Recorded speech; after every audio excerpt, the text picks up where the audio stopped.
In a war that seemed certain to be lost, they brought America hope for victory.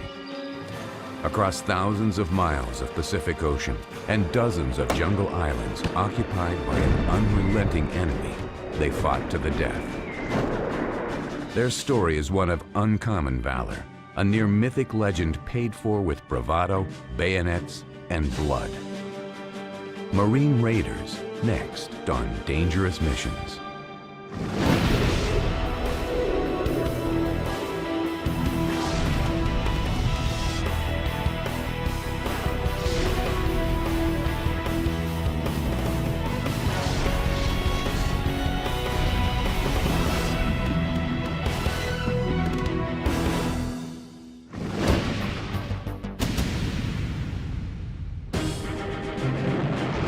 To hear their stories is to know the hell of war. To remember how they died is a solemn reminder of sacrifices made in the name of flag and country. In the space of about 30 seconds, we lost the first 3 fatalities in the Guadalcanal operation. Bayonet wound left side, abdomen and lower chest, shrapnel wound both legs, gunshot wound to left leg.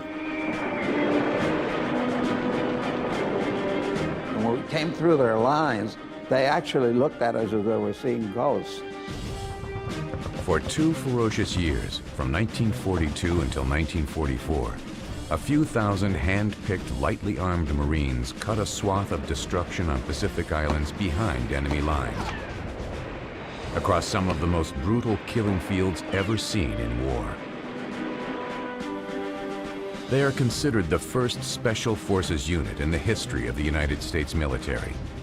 Highly trained commandos whose mission was to strike quickly, effectively, and get out. They were the Marine Raiders. We were able to kill, literally hundreds of Japanese and lose only, a fraction of that in Raiders. Been walking down the trail, going through this another outfit.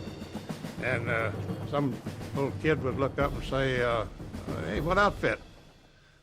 Second Raiders. And you could almost see that. Eyes got bigger and his mouth gaped open. He's a little bit awed by it, I guess. We walked a little taller. The names of their remarkable campaigns, which turned back the onslaught by the Imperial Army of Japan in the Pacific, are etched in the lexicon of modern warfare. Macon Island, New Georgia, Guadalcanal, Bougainville. Their battle cry, gung ho, a Chinese term meaning work together, has become synonymous with the ability of a Marine's fighting spirit to overcome seemingly insurmountable odds. One thing that they have in common is these weren't people who wanted to be in the rear with the beer. These are guys who wanted to see action. They wanted to fight. Their tale is seldom told, and many of the images in this program have rarely been broadcast. Those pictures and films combined with History Channel reenactments will bring to life the story of the Marine Raiders. History remembers the 4 Raider battalions as extremely efficient fighting tools in an island war that was spinning out of control. But the genesis of the Marine Raiders did not come easy. Many regular Marine leaders at the time felt there was no need for a specialized unit, that the GIs themselves could handle even the most treacherous amphibious assaults. But in the dark days following Japan's near annihilation of the U.S. Navy's fleet at Pearl Harbor, the American public needed a victory. The nation's morale was low. Japanese forces were moving at will across the islands of the Pacific. In Europe, Nazi troops had pushed the British Army off the continent, and Hitler's Germany controlled land stretching from the English Channel to Eastern Europe. President Franklin Delano Roosevelt turned to England for ideas. The president wanted to know what had helped the British people bravely face even the most hopeless of times. The answer was the British Commandos. essence, the Raiders were the Marine Corps' version of the British Commandos. Back when the Raiders were being formed, American morale was at a very low point, and FDR had met with Churchill, and Churchill had kind of done a morale boost for the British. And FDR kind of liked that idea.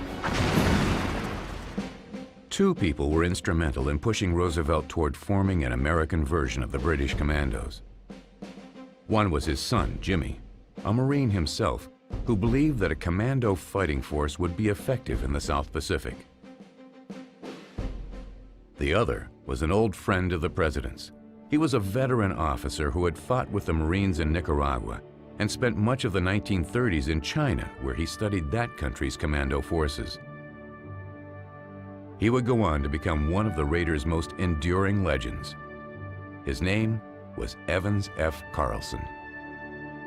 He had a set of ethics to this day I marvel at because they were so rigid. He had to consider the ethical implications of everything that he did. He felt that guerrilla warfare units could be filled with an esprit de corps, an esprit de mission that would make them want to give more than even a regular unit could do.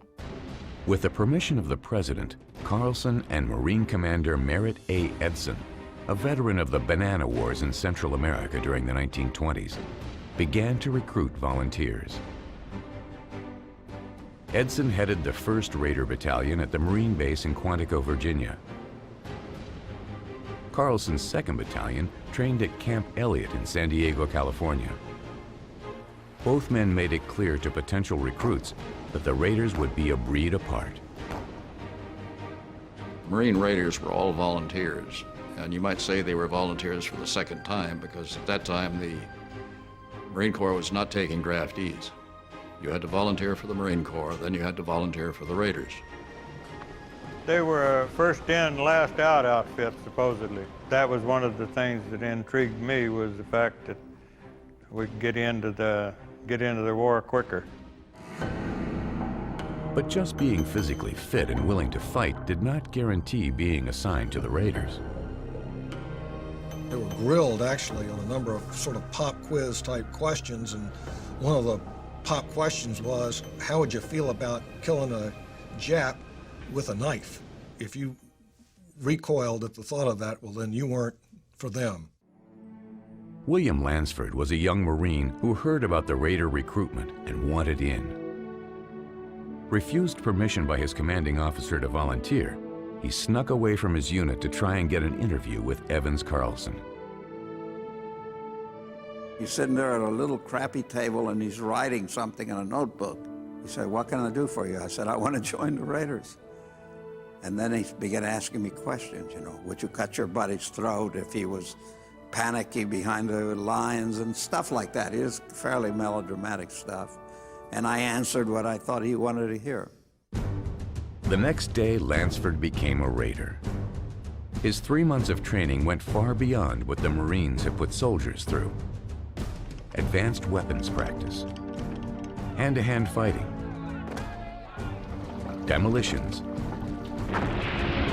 and intense physical training. Though these men were already hardened by basic training in the Marine Corps, training to become a Raider was designed to hone their bodies as well as jungle fighting skills foreign to most American soldiers. The Raiders were trained to use rubber boats to give them the ability to quickly and quietly reach island targets.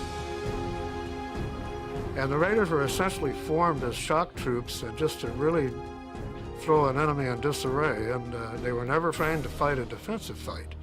It was always just hit hard, quick, and get out of there as fast as they could and cause as much damage as they could, which they did very well. We learned a lot about living off the land, and we could exist for a while with a sock full of rice and a piece of salt pork. You know, you'd be surprised how many meals you can get out of a sock full of rice. By the spring of 1942, the first Raider units were ready to leave the safety of the United States for the dangerous waters of the South Pacific. The pressure on them to succeed was tremendous.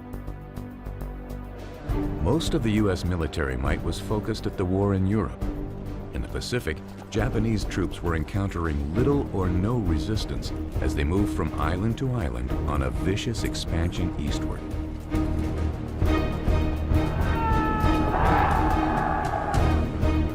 America badly needed a victory. It was up to the Raiders to give them one.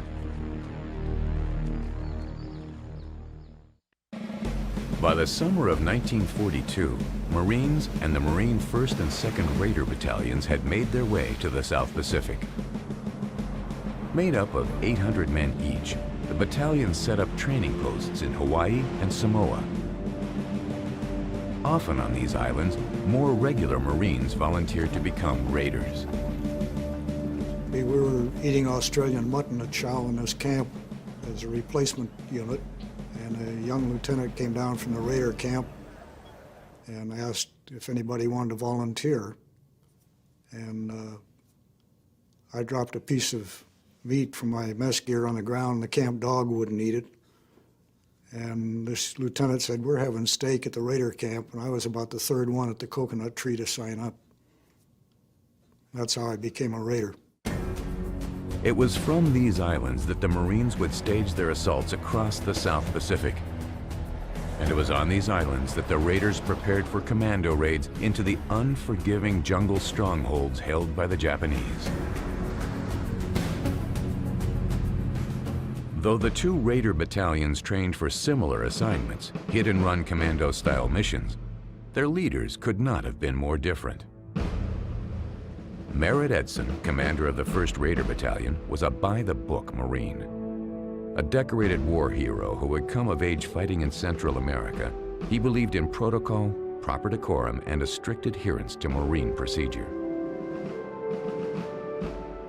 Edson, incidentally, was a tremendous weapons expert, and he was captain of the Marine rifle and pistol team, which was no small deed at that time and at any time. And he was just a all-around outstanding officer, and his men would do anything for him. The leader of the Raiders' 2nd Battalion, Evans Fordyce Carlson, also a veteran of World War I, was different. He was an individualist. Some called him a Mustang. He believed that if the Raiders were going to do extraordinary jobs, then they should be treated differently than other Marines. Some saw his men as more rebels than Marines. Carlson's Raiders, as they would come to be known, often grew their hair long and had beards. We got there was a couple of guys with rubber boats and a lot of Jap equipment, and they were all wearing these big knives, and they all didn't look like Marines. They looked like tramps, beards, long hair, and so forth. Carlson employed tactics he learned in China and Nicaragua. He imported from China the phrase gung-ho, which translated meant work together. It was a term that would be forever associated with the Raiders.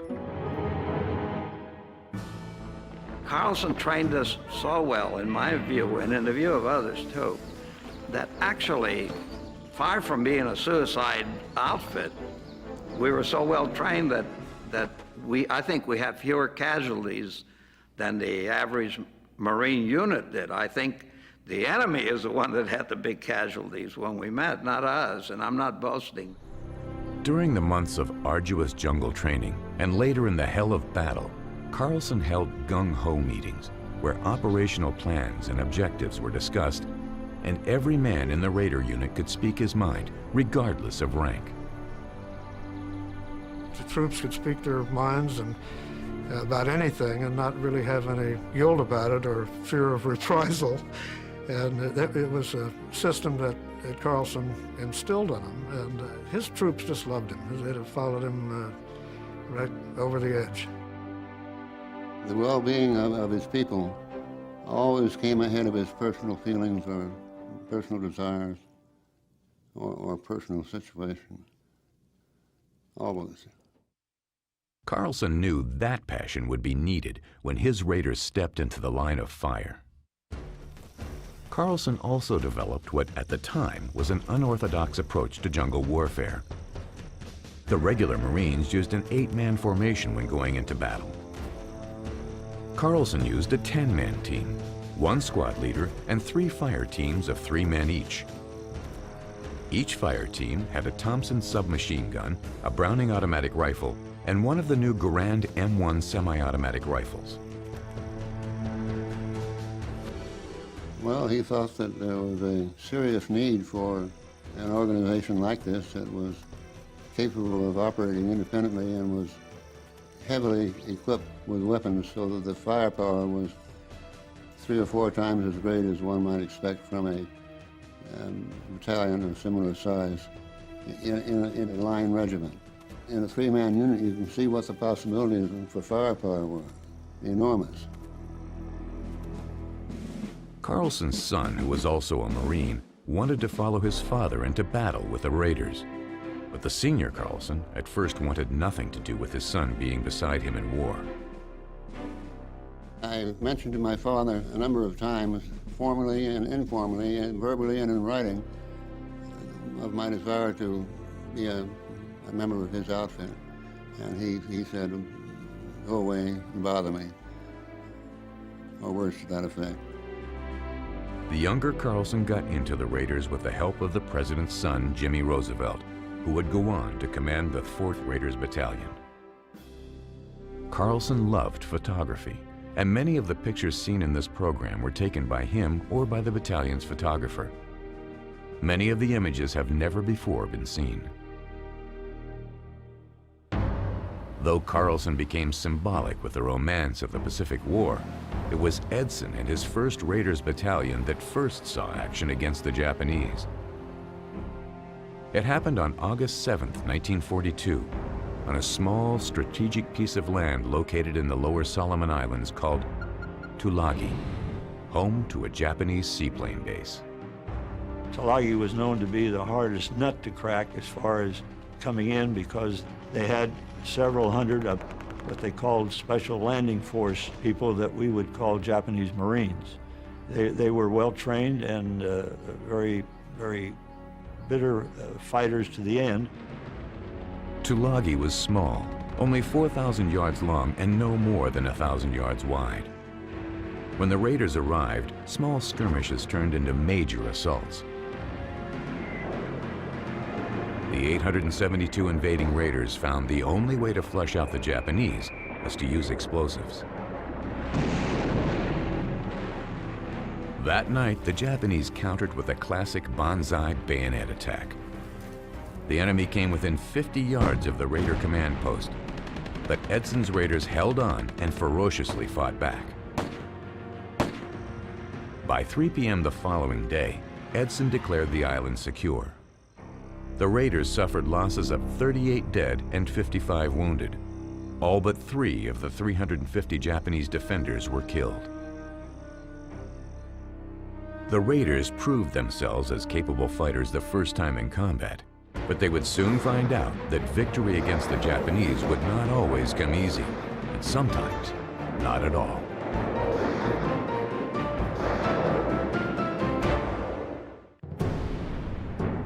In August 1942, Marine Raider units were mobilized in the South Pacific to make a statement. The United States public wanted heroes, and government officials believed the Raiders were their best shot. Nobody understood at that time, I think, just how hungry the American public was for some good war news. The 2nd Raiders Battalion, known for their commander as Carlson's Raiders, prepared to strike Makin Island, an atoll in the Gilbert Islands chain. Besides Carlson, the men were under the command of a lanky, quiet, and well-mannered officer, not necessarily the image of a fighting machine. But he came with the right pedigree. He was Jimmy Roosevelt, son of the president, one of the people responsible for the Raiders being formed in the first place. When Roosevelt was first commissioned a captain, everybody made fun of him, you know, and the other FDR sons, you know, they had bumper stickers, "I want to be a captain too, Daddy," and all that. But he was not only a very intelligent man and a very compassionate man, but he was a terrific soldier, as it turned out. The planned raid on Makin Island would be more a decoy than an assault. In reality, the Marines were already on Guadalcanal. the Japanese could be fooled into thinking another invasion would take place in the Gilbert Islands near Macon if the raiders attacked there. The raider plan was bold. 2 companies from the Raiders' 2nd Battalion boarded 2 mine-laying submarines, the Nautilus and the Argonaut. Under the command of Evans Carlson and Jimmy Roosevelt, the men set sail for 6 days. They sent 222 officers and men aboard those 2 submarines for this lightning strike raid on Macon Atoll to kill the enemy, destroy all their provisions, their avgas, their radio station, the seaplanes, anything they had. Under the cloak of darkness, the raiders quietly launched their attack on Macon Island on August 17, 1942. The plan was to come ashore in rubber boats at 2 separate points on the island. But due to poor weather conditions, the plan was scrapped. The boats all wound up at the same place. Things got worse. The Japanese were unaware of the raiders' arrival until one of the raiders accidentally discharged his weapon. The element of surprise was over. The battle for Macon was on. Here you have the Macon Island raid, which is as colorful a raid as even Hollywood could envision, with submarines and rubber boats at night and breaching the surf and high firepower.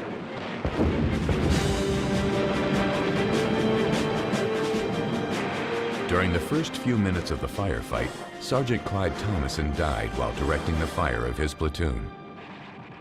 He was later awarded the Medal of Honor, the first enlisted Marine so decorated in World War II. The Japanese launched a series of banzai attacks. I moved in there and there was this machine gun set up and both the gunners were dead, and my curiosity got my better judgment, I guess, and I got on my knees. I was looking one of them over, and just about that time he raised us up on his knees. So I fortunately had a knife in my pick, so I whipped this out and surgically installed him a new air passage into his lungs. The fight appeared to go badly for the raiders. Carlson ordered a withdrawal back to the rubber boats, but high surf prevented many of the men from getting more than 50 yards offshore. The faulty outboard engines, which Carlson had wanted replaced, swamped. Boats overturned and equipment disappeared. Some of the raiders drowned. More raiders died on Macon Island that should have died. Had nothing to do with Carlson. It had to do with the damn motors that they had on those rubber boats. And Carlson had complained for months that when you got into a high surf, that these motors tended to swamp. And he said if they swamp at the wrong time, when we're loaded down with gear and everything, he said the men have to paddle out of there. Because of the rough surf, the men were forced back to the island. The following day, concerned there were still overwhelming numbers of Japanese soldiers in the jungles of Macon, many of the raiders felt they had reached a spiritual low. Carlson sent 2 scouts into the jungle to patrol. They returned an hour later with remarkable news. It turned out that the raiders had been much more successful than they thought. They had killed most of the Japanese. The ones who survived had fled. Carlson ordered the 18 raiders killed on Macon to be buried. He then sent the rest of his men into the boats, and they paddled to the safety of the waiting submarines. What the raiders didn't realize was that in the confusion of battle, 9 raiders had become separated from the group and were lost somewhere on Macon or in one of the surrounding atolls. They didn't realize till they got back to Hawaii that these 9 guys were left on the island. And Carlson said to me, he said, if I'd have known there was 1 man left, he said, I wouldn't have gone back to submarine. I would have stayed with them. The 9 left on Macon were taken to Kwajalein Island and beheaded. When the 2 submarines carrying the raiders sailed into Pearl Harbor, the men on board were amazed.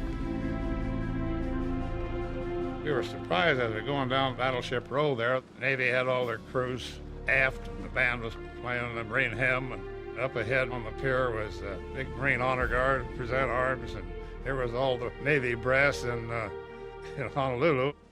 So we began to realize that, good God, we're a bunch of heroes. Though Carlson was deeply disturbed by what he considered an unnecessary loss of American lives on Macon, especially because of the poor performance of the outboard motors on the rubber boats, the public thought otherwise. The Raiders had soundly beaten the Japanese in the Pacific.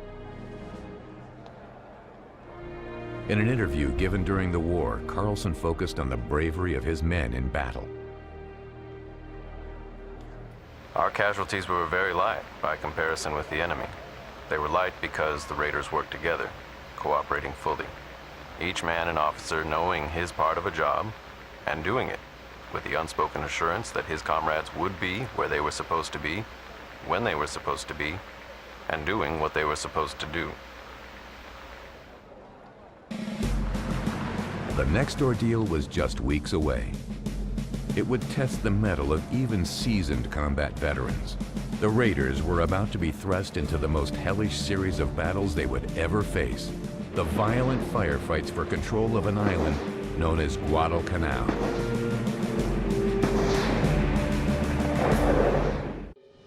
During August 1942, the stage was set for one of the fiercest battles of World War II. It would come on a lonely island, a seemingly insignificant piece of land called Guadalcanal. It was here that the Marines and the Marine Raiders made a stand to protect a pockmarked dirt landing strip. It was a symbol of hope. It was the Marines' connection to the outside world. It was called Henderson Field. If the Japanese controlled it, could make Americans' attempts to recapture all those other islands very, very difficult. Americans controlled it. They had a staging point for all kinds of missions and supplies, so it was critical. Throughout the month of August, the American Navy moved as many Marines as possible onto Guadalcanal. But the Japanese Navy had other plans for this remote outpost. On August 8th, ships from the Japanese Imperial Navy quietly maneuvered past a half-dozen Allied warships, both American and Australian, into what today is known as Iron Bottom Sound. The surprise attack that followed was one of the greatest Allied naval losses of the war. 4 cruisers were sunk outright, a 5th damaged beyond repair. More than 1,000 Allied sailors lost their lives. And Guadalcanal was now without naval support. The Japanese began unloading troops and supplies unfettered, in plain sight of the Marines stationed in the coastal plain. Their target was Henderson Field. To control the airstrip meant control of the island and a quick end to the fighting. It was up to the 800 men in the 1st Raiders, led by Merritt Edson, to stop a surge of 3,000 Japanese troops before they reached Henderson. To prepare for the attack, Edson chose a knife-shaped ridge above Henderson Field on which to position his troops. From here, he would make one of the most famous stands of the war. We were going to this rest area, which was right at the ridge that was pointing right at Henderson Field. It was a long, low, serpentine type of ridge with kunai grass, waist or chest high, sharp as needles, surrounded by jungle. At 11 p.m. on September 12, 1942, Japanese planes dropped green flares over the Raiders' perimeter.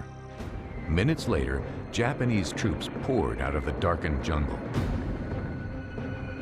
Greatly outnumbered and almost certain to be overrun, Edson ordered his men to retreat to a fallback position on top of the ridge.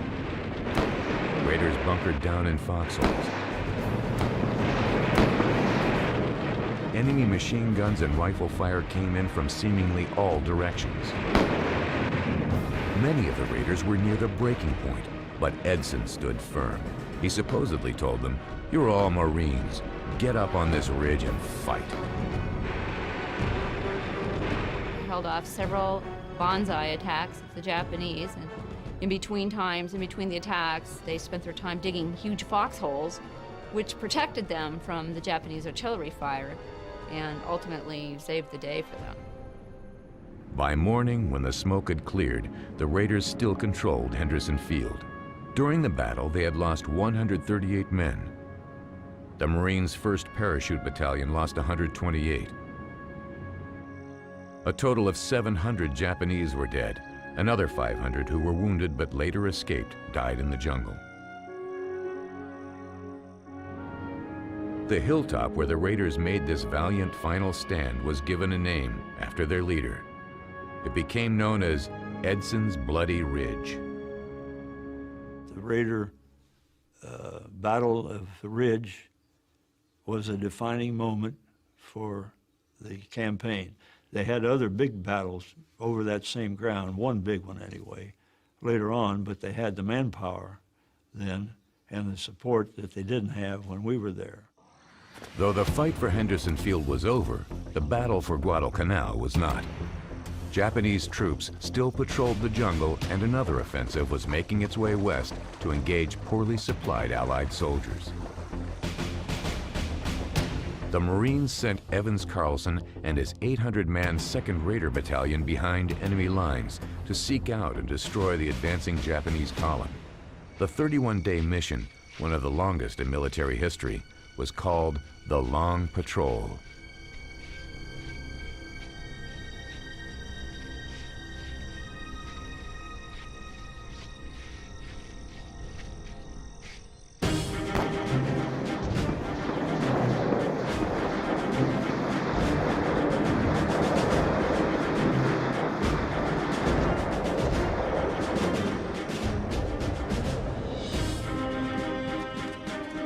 Killed somewhere around 600 or 700 Japanese, tore up some long-range guns and so forth, and lost 16 men.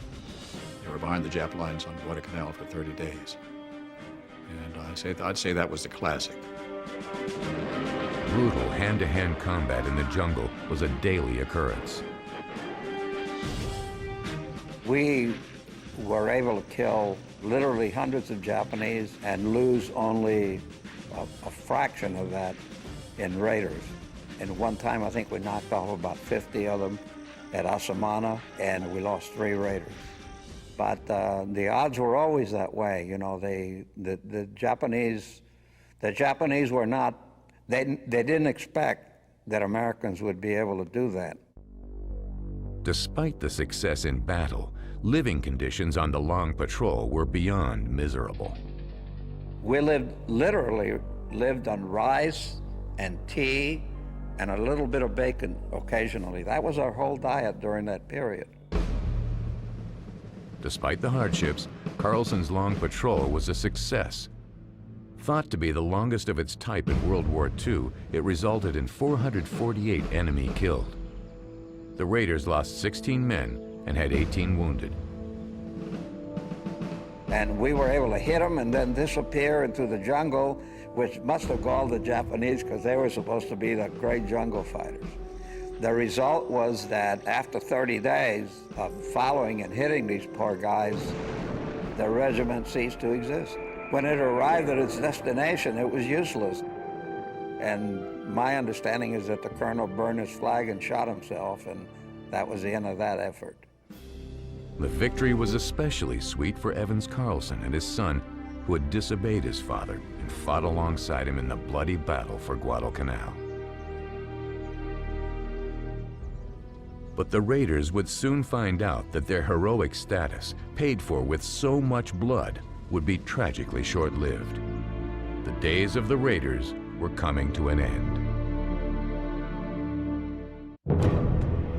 Following the hard-fought victory at Guadalcanal, the U.S. Marine Raiders continued to push across the Pacific. One of the most deadly battles came at a place called New Georgia Island.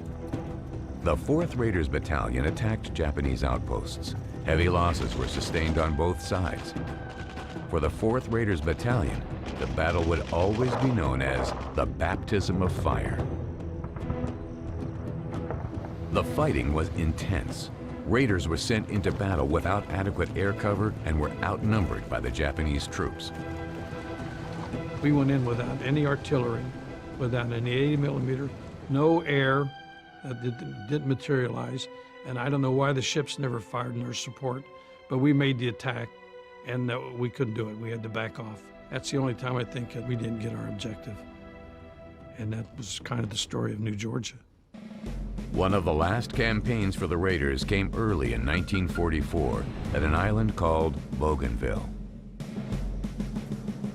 Well, Bougainville was flat and in the jungle almost immediately from the beach on. Within a short period of time, it was swamp. It was a dense growth, complete swampy. Part of the swamp, you couldn't get through at all. No one fought over that particular piece of ground. The rest of it was completely mud. Foxholes were all full of water because they were actually in the swamp. This is the way we went through this thing. Though the Japanese were on the run, they were not going to give up Bougainville without a fight. We got on the beach, and the Japanese planes around, they was strafing us off and on. And it was just push, push, push. About all I can say about it, because whatever the people said do, we did.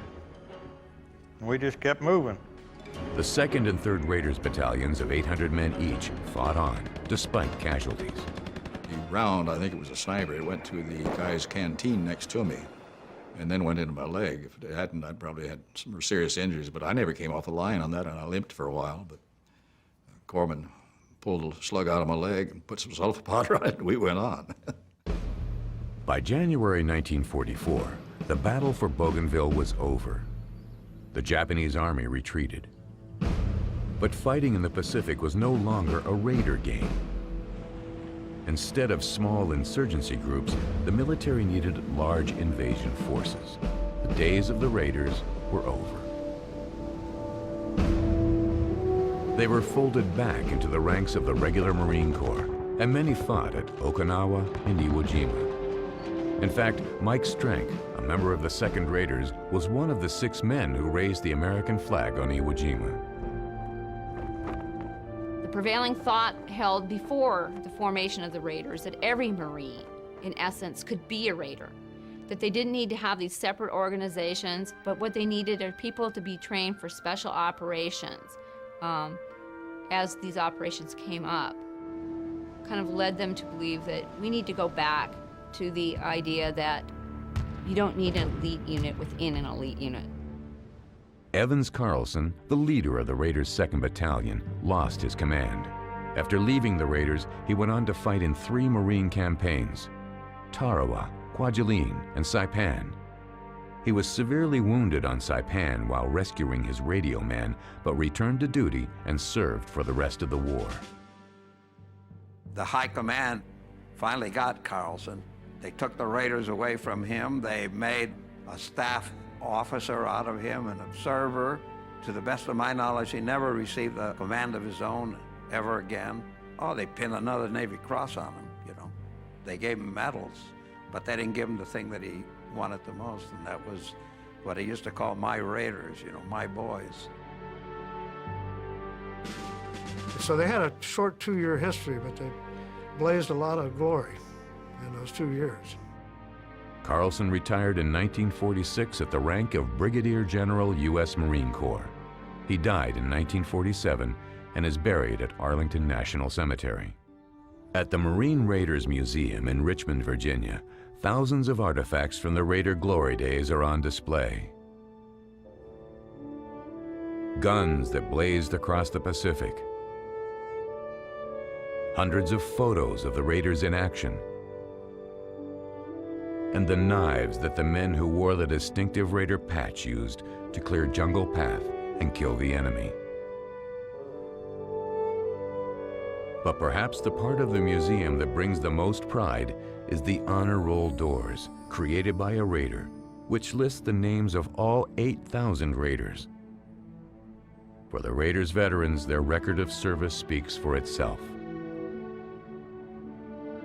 8% of all of the medals of honor won by Marines in World War II were won by Marine Raiders. Now, these were not necessarily men who were Marine Raiders at the time they won the Medal of Honor.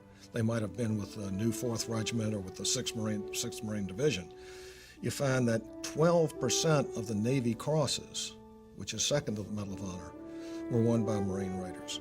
And you find that 8% of the Silver Stars were won by men who were at the time or who had served earlier as Marine Raiders. So the statistics show that these were a pretty brave group of guys who loved to fight. Today, the Raider legacy lives on in the military. Many of the tactics used by elite units like the Navy SEALs, the Green Berets, and Marine Force Recon units can be directly traced to the Raiders. I was at a reunion here in San Diego, and we went up to Pendleton, and the recon outfit put on a show for us. And I will never get standing with about 50 of these Raiders, and their eyes are this big. And here these modern-day Marines come in dangling from helicopters on these ropes, doing about 80 miles an hour at 1,500 feet in the air. So one guy looked at me, he says, "My God, I wouldn't have done that for all the tea in China." And all these kids were just looking up to them like, as heroes, which they are. The Raiders said it is their spirit, their gung-ho beliefs that keeps their bond strong, even in death. William Lansford first got to know many of his closest friends in the Raiders' 2nd Battalion. When his good friend Al Flores was dying of cancer, the Raider glory days is all they talked about. He's lying there in bed with his tubes and all that, and he's reliving the old days. And he said, "Do you remember when we did this? Remember how we went through the lines?" He said, "You remember when you had to go back and I took you through the Japanese lines?" And yeah, I remember. And then he took my arm like this and he said, "We must have been crazy, Bill." And then he turned and said to my wife, "We must have been crazy." Yeah. He died 2 days later. During the late 1990s, the Marine Corps began searching for the bodies of fallen soldiers in the Pacific. Amazingly, 19 remains of the Raiders killed on Makin Island were found. Natives had assisted Carlson's Raiders to bury the men following the battle. And it was one of these locals, now an old man, who helped the U.S. military locate the site of the mass grave. Lo and behold, 57 years later, that's where they were. And it was about, I think, about 50 meters from where he said it was. And they recovered every one of them. They also recovered 54 live Mark II fragmentation hand grenades, several weapons. They were all buried with their helmets on. The remains were taken to Arlington National Cemetery, where they were buried with full military honors. Perhaps the spirit of the Marine Raiders is best summed up by one of their greatest leaders, Colonel Evans Carlson. In a wartime interview, he talked about what it meant to be a Raider. Remember, only those who worked and sacrificed for the preservation of democracy are entitled to enjoy its benefits. If you are all out in this war, you may know that you are gung-ho with the men who are fighting so magnificently, moving ever nearer to the last, victorious day of the war. They are making their contributions. You make yours. Together, we go on towards peace, comrades all, working together. Truly gung-ho.